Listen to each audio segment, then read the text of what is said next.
Hi అండి. మీరైతే నిన్న నార్మల్ కటింగు బ్యాక్ పార్ట్ ఎలా స్టిచ్చింగ్ చేయాలి, మరి న్యూ మెథడ్లో కటింగ్కి ఎలా బ్యాక్ పార్ట్ ఎలా స్టిచ్చింగ్ చేయాలి చూసిరు కదా. ఇంకా ఫ్రంట్ పార్ట్లు అయితే అన్నిట్లాగే అండి. కాకపోతే చూసిరా ఈ డాట్లు వేస్తాం కదా, ఈ డాట్లు వేసిన తర్వాత ఇక్కడ కొంచెం బయటకు వస్తుంది. ఇక్కడ బయటకు వచ్చే దగ్గర ఇట్లా లైట్గా కటింగ్ చేసేసుకోవాలి. ఇది డాట్లు వేసినాక వేసుకుంటే మీకు కరెక్ట్గా వస్తుంది. లేకపోతే ఇందులో ఒకవేళ బయటికి రాకపోయినా మీరు కటింగ్ చేసేటప్పుడే కటింగ్ చేసేసిరనుకోండి, ఇందులో టైట్ వస్తుంది. ఓకేనా, ఇదొకటి. ఇంకోటి ఆర్మ్ హోల్ రౌండ్లో ఇప్పుడు డాట్ వేసిన తర్వాత ఇప్పుడు మనం దీన్ని రౌండ్ చేసుకోవాలి. ఇప్పుడు చూడండి, ఈ డాట్ కోసం వదులుతా కదా. ఇప్పుడు నా కటింగ్లో అయితే ఈ డాట్ కోసం మనం ఇక్కడ వదులుతాం.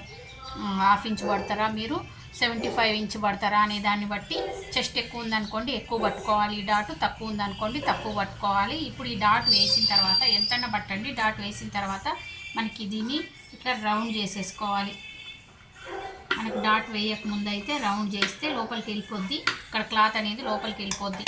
అట్లా వెళ్ళిపోకుండా కరెక్ట్గా రావాలి అంటే ఇక్కడ కొంచెం ఎక్స్ట్రా తీసుకోవాలి. ఇప్పుడు డాట్ వేసిన తర్వాత దాన్ని కటింగ్ చేసుకోవాలి. ఓకేనా, ఇప్పుడు ఇలా కటింగ్ చేసుకుంటే మీకు స్టిచ్చింగ్ చేసేటప్పుడు కూడా ఇలాంటి కొన్ని జాగ్రత్తలు తీసుకోవడం వల్ల పర్ఫెక్ట్ ఫిట్టింగ్ అయితే వస్తుంది. ఓకేనా.